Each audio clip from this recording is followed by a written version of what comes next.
Welcome back to our channel दोस्तों।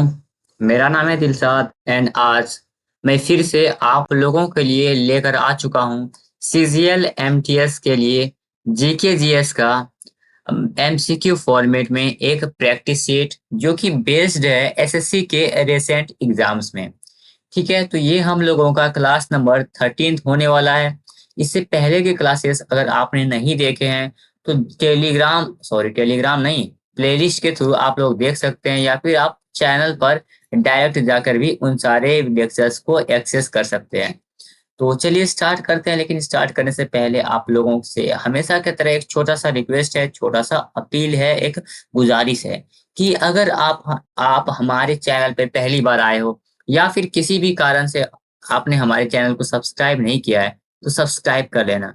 ठीक है, जिससे कि ये क्लास आपको डेली 4 बजे इस चैनल पर लाइव हो जाता है, तो आप लोग उसको डायरेक्ट एक्सेस कर पाओ। ठीक है, वीडियो को लाइक कर देना एंड हो सके तो दोस्तों के साथ शेयर भी कर देना। तो चलिए स्टार्ट करते हैं अपने पहले क्वेश्चन से। तो हम लोगों का पहला क्वेश्चन है, the dash of the Indian constitution defines the fundamental duties of Indian citizen. Bharat के संविधान का डैश भारतीय नागरिकों के मौलिक कर्तव्यों को परिभाषित करता है। तो ये क्वेश्चन जो है हमारा फंडामेंटल ड्यूटीज से बना है। तो चलिए हम लोग इस क्वेश्चन को अटेम्प्ट करने से पहले फंडामेंटल ड्यूटीज को पढ़ लेते हैं, जिससे कि ये क्वेश्चन अटेम्प्ट करना हमारे लिए इजी हो जाए। तो चलिए देखते हैं फंडामेंटल ड्यूटीज, जिसको कि हम लोग बोलते हैं मौलिक कर्तव्य। मैं यहाँ लिख देता हूँ आपको हिंदी में, मौलिक कर्तव्य। मैं ये लिखकर इसलिए लाता हूँ ताकि लिखने में जो है ना, मैंने एक क्लास में देखा था, ये लिखने के चक्कर में मेरा क्लास वो जो है लगभग 40 मिनट के भी क्रॉस हो गया था। और इस तरह से जो लेकर आता हूँ पहले से लिखा हुआ, इसमें टाइम मेरा सेव हो जाता है। तो देखो फंडामेंटल ड्यूटीज का अगर देखें तो ये हम लोगों का यूएसएसआर यानी कि रसिया यानी कि रूस से लिया गया है। फंडामेंटल ड्यूटीज कहाँ से लिया गया है? रूस से लिया गया है। और इसको ऐड किया गया था, एक सेकंड मैं इसको कलर पहले चेंज कर लूं। इसको जो है ऐड किया गया था आपका 42nd कॉन्स्टिट्यूशन अमेंडमेंट यानी कि 42वां संविधान संशोधन जो हुआ था कब? 1976 में। उसको संशोधन करके, यानी कि हम लोग जानते हैं कि कोई भी चीज अगर हम लोग संविधान में जोड़ना पड़ चाहते हैं तो उसके लिए हम लोगों को संविधान में संशोधन करना होता है। तो उसी प्रकार फंडामेंटल ड्यूटीज, क्योंकि ये पहले हमारे संविधान में नहीं था, इसको जोड़ने के लिए 42वां संविधान संशोधन किया गया जो कि 1976 में हुआ था। ठीक है, और इसको जोड़ के कहाँ रखा गया? आर्टिकल 51A में। कहाँ पे? आर्टिकल 51A के सब क्लॉज में रखा गया। यानी कि आर्टिकल 51A का आपका, फिर यहाँ पे ए, ये आर्टिकल 51A का, फिर यहाँ पे बी, इस तरह से करके रखा गया है। तो आर्टिकल 51 आपको याद रखना है कि आर्टिकल 51 यानी अनुच्छेद 51A में रखा गया है। और किस पार्ट में? पार्ट 4A में रखा गया है। किसको? पार्ट 4A में। फिर पार्ट 4 में क्या है? पार्ट 4 में आपका DPSP, directive principle of state policy, मतलब राज्य के नीति निर्देशक तत्व है।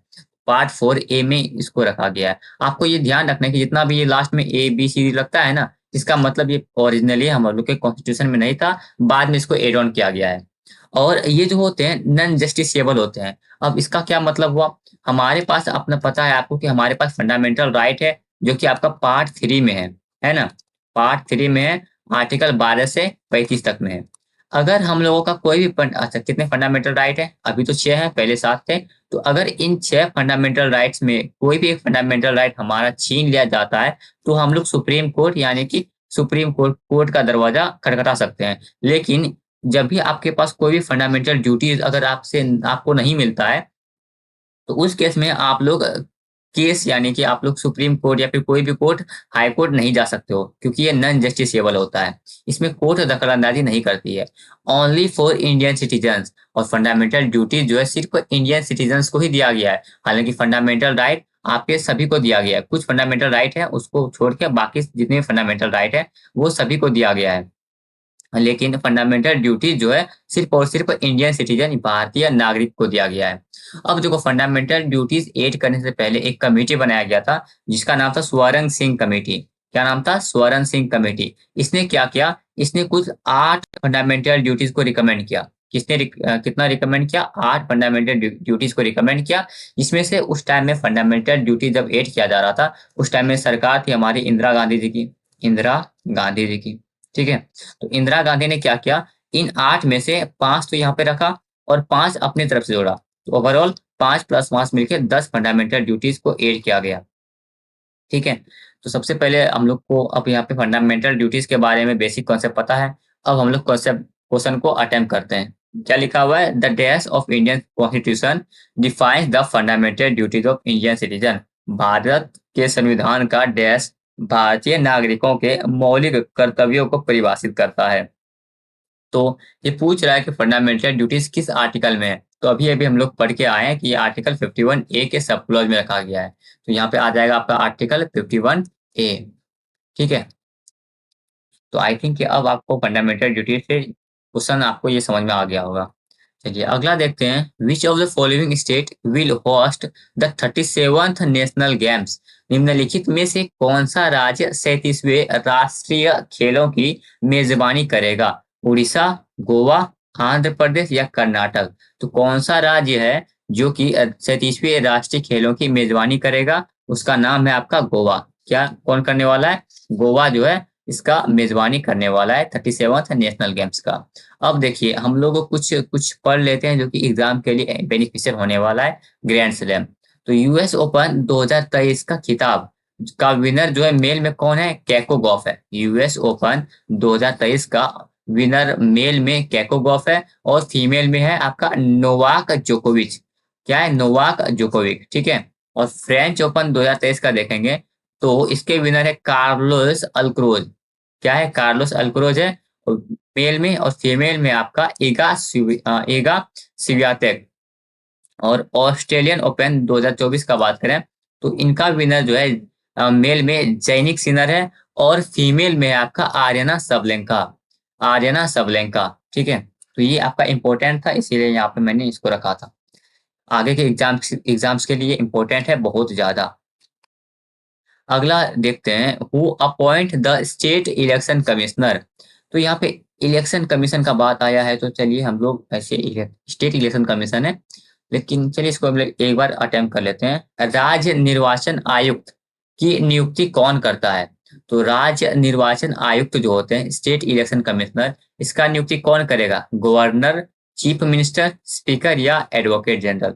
हालांकि आप इसमें तुक्का लगा सकते हो क्योंकि राज्य का इलेक्शन स्टेट इलेक्शन कमिश्नर है तो इसको गवर्नर ही करेगा आपका। ठीक है, इसका अपॉइंटमेंट कौन करेगा, गवर्नर यानी राज्यपाल ही करेगा। चलिए स्टेट इलेक्शन कमिश्नर को छोड़ते हैं और हम लोग इलेक्शन कमीशन को डिस्कस करते हैं। इलेक्शन कमीशन को भी पहले डिस्कस करेंगे। इलेक्शन इलेक्शन जो है हम लोगों के पार्ट 15 में दिया हुआ है। हमारे संविधान के भाग 15 में इलेक्शन यानी निर्वाचन को दिया गया है और आर्टिकल है 324 से 329। मतलब हमारे जो संविधान है, हमारा संविधान, उसमें निर्वाचन जो है अनुच्छेद 324 से 329 में जो रखा गया है और ये पार्ट 15 में है। अब इलेक्शन कमीशन ऑफ इंडिया का बात करें, इसका टास्क क्या होता है, इसका काम क्या होता है, ईसीआई का काम होता है to hold election of parliament, जिसमें कि यानी कि आपका इलेक्शन कमीशन ऑफ इंडिया का काम होता है इलेक्शन करवाना। किसका इलेक्शन करवाना, पार्लियामेंट का इलेक्शन करवाना, चाहे वो लोकसभा हो या राज्यसभा हो। ठीक है, लोकसभा में आपका क्या होता है, डायरेक्ट इलेक्शन होता है और राज्यसभा में आपका इनडायरेक्ट इलेक्शन होता है। और इलेक्शन कमीशन ऑफ इंडिया का काम क्या होता है, also hold election for state legislature, यानी कि लेजिस्लेटिव असेंबली एंड लेजिस्लेटिव इसको क्या बोलते हैं, स्टेट लेजिस्लेचर का भी इसका क्या बोलते हैं इसको हिंदी में, राज्य विधानसभा, राज्य विधानसभा का भी इलेक्शन करवाने का काम करता है ईसीआई। फिर और तो इस आपका जो स्टेट इलेक्शन कमीशन होता है ये क्या करवाता है, आपका स्टेट इलेक्शन कमीशन जो होता है, स्टेट का इलेक्शन कमीशन, ये जो है आपका लोकल इलेक्शन करवाता है, यानी पंचायत का, म्यूनसिपैलिटीज का, इन सब का इलेक्शन करवाता है। और ईसीआई को देखो, ईसीआई किसका किसका इलेक्शन कराएगा, पार्लियामेंट का कराएगा और स्टेट लेजिस्लेचर का भी कराएगा। State election commission does not hold the election of state legislature but only for local bodies, ये मैंने बता दिया आपको। और देखो इसका एस्टेब्लिशमेंट जो हुआ था इलेक्शन कमीशन ऑफ इंडिया का हुआ था 25 जनवरी 1950 को। स्टेट इलेक्शन नहीं, इलेक्शन कमीशन ऑफ इंडिया का जो इस्टेब्लिशमेंट हुआ था, स्थापना हुआ था, वो आपका 25 जनवरी 1950 को हुआ था। इसीलिए हम लोग 25 जनवरी को 25 जनवरी को नेशनल वोटर्स डे के रूप में सेलिब्रेट करते हैं। ठीक है। और मल्टी मेंबर बॉडी इन 89, पहले जो था ना ये आपका election commission of India ECI, पहले जो था आपका ईसीआई सिंगल मेंबर बॉडी था, मतलब इसमें एक ही बंदा था हेड। लेकिन उसके बाद क्या किया कि आपका 1989 में 61st अमेंडमेंट हुआ। 1989 में 61वां संविधान संशोधन हुआ, जिसके बाद इसको मल्टी मेंबर बॉडी बना दिया गया। ठीक है। और इसका वोटिंग एज जो है 21 से 18 कर दिया गया। आपका जो 61वां संविधान संशोधन हुआ था 1989 में। ठीक है। इतना आपको क्लियर हो गया होगा इलेक्शन कमीशन के बारे में। चलिए बढ़ते हैं अपने अगले क्वेश्चन की ओर। अगला है identify the Chhau dancer from the following who received the संगीत नाटक अकादमी अवार्ड 2021 गिवन इन फरवरी 2023। निम्नलिखित में से उस छऊ नर्तक की पहचान करें जिसे संगीत नाटक अकादमी पुरस्कार 2021 फरवरी 2023 में दिया गया। भुवन कुमार, रविंद्र अतिबुद्धि, कुमकुमधर या भारती विठल। तो किसको संगीत नाटक अकादमी पुरस्कार 2021 दिया गया, किसको दिया गया? इसका आंसर आपका क्या हो जाएगा? संगीत नाटक अकादमी आविष्कार नहीं, संगीत नाटक अकादमी पुरस्कार 2021 ये दिया गया भुवन कुमार को। किसको? भुवन कुमार को, जो कि एक छऊ के डांसर है। Whose autobiography is titled Born Again the Mountain, a story of losing everything and finding it back। किसकी आत्मकथा के शीर्षक Born Again the Mountain, a story of losing everything and finding it back है? Santosh Yadav, dickey Dolma, Bachendri Pal या आपका अरुणिमा सिन्हा। तो इसका answer क्या होगा? इसका आंसर होगा आपका अरुणिमा सिन्हा। ठीक है। अरुणिमा सिन्हा का ही जो ऑटोबायोग्राफी है born again on the mountain, born again on the mountain a story of losing everything and finding it back है। चलिए अब हम लोग कुछ कुछ बुक्स देख लेते हैं। बुक्स नहीं है वैसे, ऑटोबायोग्राफी है। स्टेट ड्राइव जो है ये ऑटोबायोग्राफी आपका सुनील गवास्कर जी का, जिसको कि लिटिल मास्टर भी बोलते हैं। स्टेट ड्राइव जो है आपका ऑटोबायोग्राफी है, आत्मकथा है सुनील गवास्कर जी का। 281 एंड बियॉन्ड जो है ये बीवीएस लक्ष्मण जी का है। The test of my life Yuvraj Singh का। A century is not enough Sourav Ganguly का। सिक्स मशीन जो है क्रिस गेल का। A shot at history Abhinav Bindra का। प्लेइंग टू विन ये आपका साइना नेहवाल का। प्लेइंग इट माई वे ये आपका सचिन तेंदुलकर का। और बस सचिन तेंदुलकर का ये गोपाल, गोपाल नहीं ये गोल है, गोल जो है आपका मेजर ध्यानचंद जी का। The race of my life ये आपका मिल्खा सिंह का। एस अगेंस्ट ऑड्स ये सानिया मिर्जा जी का। और stage from the my heart ये आपका कपिल देव जी का आप ऑटोबायोग्राफी है। चलिए अगला देखते हैं। In which river has the national waterways 2 NW2 been develop in India. Bharat के किस नदी में, भारत के किस नदी में राष्ट्रीय जलमार्ग 2 NW2 विकसित किया गया? गंगा, कृष्णा, नर्मदा या ब्रह्मपुत्र। तो नेशनल वाटरवेज 2 जो है आपका ब्रह्मपुत्र नदी पर डेवलप किया गया है, बनाया गया है। अगला देखते हैं क्या कि real the seal tree assumes great significance in a number of tribal communities scattered across eastern India. For instance, Death festival is celebrated in honor of the tree in Jharkhand। सल वृक्ष पूर्वी भारत में बिखरी हुई कई जनजातीय समुदायों में बहुत महत्व रखता है। उदाहरण के लिए झारखंड में इस वृक्ष के सम्मान में डैश उत्सव मनाया जाता है। तो झारखंड में हम लोग मनाते हैं सरहुल। क्या मनाते हैं? सरहुल मनाते हैं। इसका आंसर हो जाएगा 132 का 4। अगला देखते हैं। गेतो सोरा won the Arena Junior International Badminton Championship।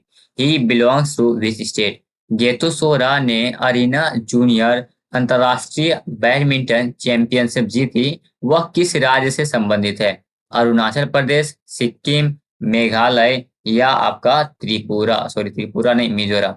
तो गेता सोरा जो है ये आपके अरुणाचल प्रदेश से संबंधित है। How many countries will participate in ICC 2023 ODI Cricket World Cup? ICC 2023 ODI cricket विश्व कप में कितने देश भाग लेंगे? 12, 6, 10 या 8? तो कितने देश भाग लेने वाले हैं? इस बार भाग लेंगे 10। कितने? 10 देश जो है भाग लेंगे। अगला देखते हैं, the Mumbai high region in Arabian sea is known for mining dash. अरब सागर में मुंबई हाई क्षेत्र डैश के खनन के लिए जाना जाता है? यूरेनियम, कॉपर, कोल या मिनरल ऑयल? तो यहाँ पे मिनरल ऑयल के खनन के लिए जाना जाता है। चलिए अब हम लोग कुछ कुछ खान से देख लेते हैं। पहला तो नेल्लोर बेल्ट और अजमेर बेल्ट। यहाँ पे हम लोग को क्या मिलता है? नेल्लोर बेल्ट और अजमेर बेल्ट में हम लोग को माइका मिलता है। नेल्लोर बेल्ट है कहाँ पे? आपका आंध्र प्रदेश में है। अजमेर बेल्ट कहाँ पे? आपका राजस्थान में है। अब कॉपर जो है फर्स्ट मेटल है जिसको कि ह्यूमन ने इंसान ने डिस्कवर किया था। हम लोग जानते हैं कि कॉपर आपका जो पहला मेटल है जिसको कि इंसानों ने डिस्कवर किया था। कॉपर के कुछ माइन देख लेते हैं। खेतरी खेतरी माइन जो है कॉपर का राजस्थान में है आपका। और मलसखंड आपका कहाँ पे? एमपी में है। खेतरी माइन जो है आपका राजस्थान में है। और मलसखंड माइन जो है कॉपर का वो एमपी में है। बॉक्साइट का देख लेते हैं तो ये आपका एल्यूमिनियम का एक ओर होता है।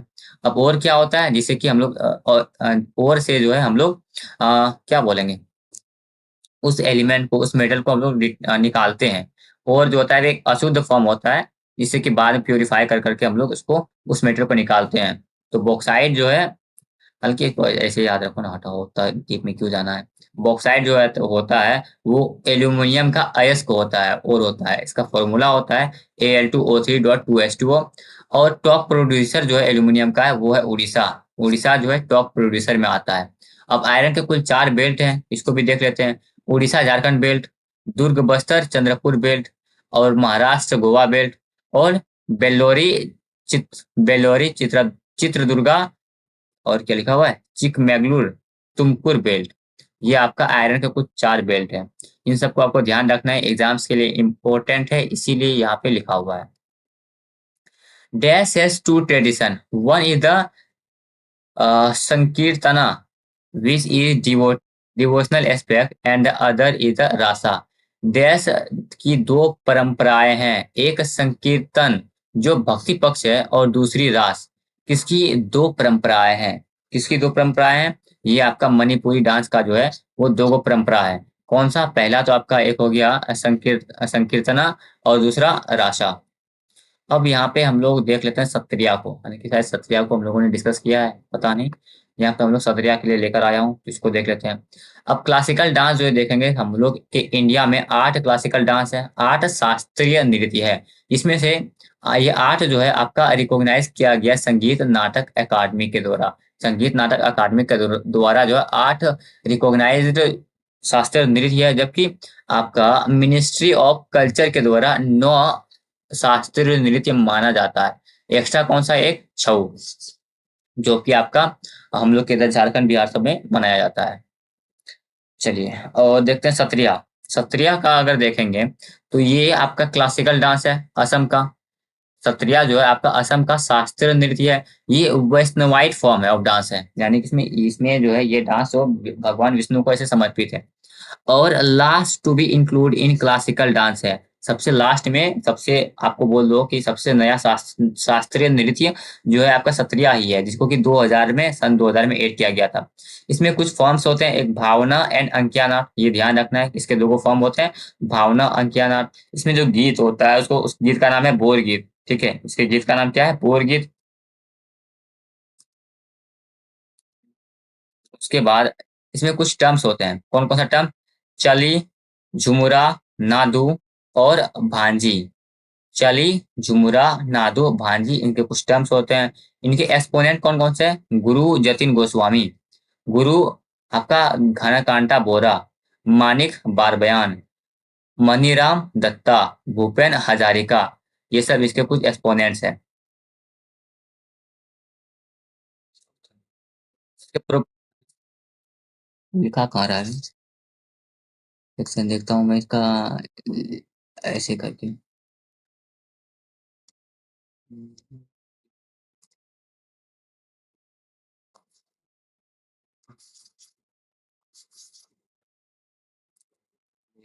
पॉइंटर।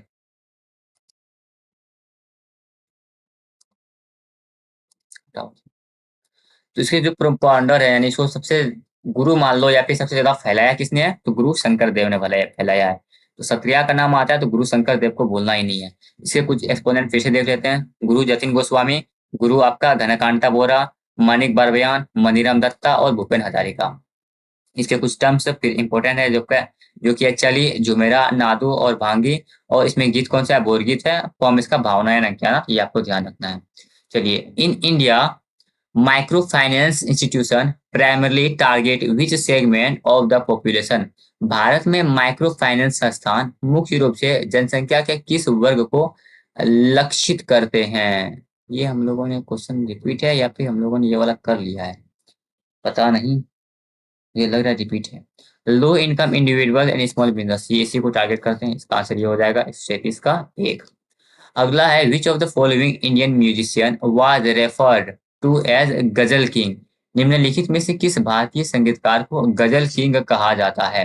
मेहदी हसन, जगजीत सिंह, गुलाम अली या पंकज उधास।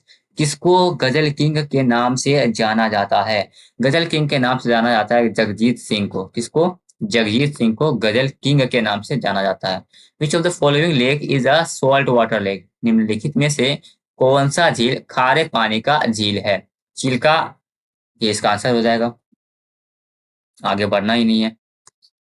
ठीक है, अगला देखते हैं। डॉक्टर भूपेंद्र हजारिका, अभी हम लोगों ने नाम पढ़ा इसका, won द भारत रत्न अकादमी पुरस्कार in the field of dash. Doctor Bhupendra Hazarika ने 2019 में डैश के क्षेत्र में भारत रत्न पुरस्कार जीता। किसके क्षेत्र में, म्यूजिक के क्षेत्र में डॉक्टर भूपेंद्र हजारिका ने 2019 में भारत रत्न पुरस्कार जीता।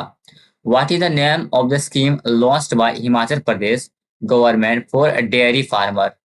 दूध किसानों के लिए हिमाचल प्रदेश सरकार द्वारा शुरू की गई योजना का नाम क्या है। दूध और धन, दुग्ध धन, पशु पोषण या संजीवनी। तो हिमाचल प्रदेश के सरकार द्वारा डेयरी फार्मर्स के लिए जो योजना लॉन्च किया गया है उसका नाम है संजीवनी। क्या नाम है, संजीवनी। ठीक है, हु हु नहीं, among the given option which one causes an echo. नीचे दिए गए ऑप्शंस के अनुसार कौन सा रीजन है जो कि इको प्रोड्यूस करता है, प्रतिध्वनि प्रोड्यूस करता है। When sound waves travel through a solid medium, जब ध्वनि तरंगें ठोस माध्यम से गुजरती है तो ये तो कोई रीजन नहीं है इको बनाने का। When sound wave travel through a liquid medium, जब ध्वनि तरंगें तरल माध्यम से गुजरती है तो इको क्यों बनाएगी भाई। When sound wave travel through vacuum, ये भी नहीं। When sound wave is reflected, जब रिफ्लेक्ट करता है तभी तो इको बनता है। जैसे यहाँ पे हम लोग बोलेंगे राहुल, तो यहाँ पे आएगा राहुल राहुल राहुल राहुल, क्यों, क्योंकि ये रिफ्लेक्ट हो रहा है, तभी तो इको बनता है, रिफ्लेक्शन से इको बनता है। चलिए, अगला है द पद्मश्री अवॉर्डी गुरु K Kalyana Sundaram Pillai, the man who is keeping an ancient tradition alive, was awarded the Padma Shri 2023 for his contribution to the field of dash। देखो यहाँ पे पूछा जा रहा है क्वेश्चन कि गुरु के कल्याण सुंदरम पिल्लई, गुरु के कल्याण सुंदरम पिल्लई आपका जो है किस डांस फॉर्म से संबंधित है। ये मैंने आपको पढ़ा दिया है। ठीक है, इसका आंसर डायरेक्ट मार दो, कथकली, क्योंकि कथकली के मैंने एक्सपोनेंट्स आपको बताए हैं प्रीवियस लेक्चर्स में। तो अगर आपने नहीं देखा है तो जाओ जाके देखो, क्योंकि बार बार नहीं बताऊंगा, वैसे भी क्लास 24 मिनट का हो चुका है। Which of the following is not a characteristic of money। निम्नलिखित में से कौन सा पैसों की विशेषता नहीं है। पैसों का विशेषता कौन सा नहीं है। पोर्टेबिलिटी, उसके बाद परसिएबिलिटी, ड्यूरेबिलिटी या डिविजिबिलिटी। ये आपका इसका आंसर हो जाएगा परसिएबिलिटी जो है is not a characteristic of money. ये क्या होता है, क्या होता है, छोड़ो, कुछ नहीं होता है, वो उतना डीप में नहीं जाना है क्योंकि उतना डीप में आता ही नहीं है।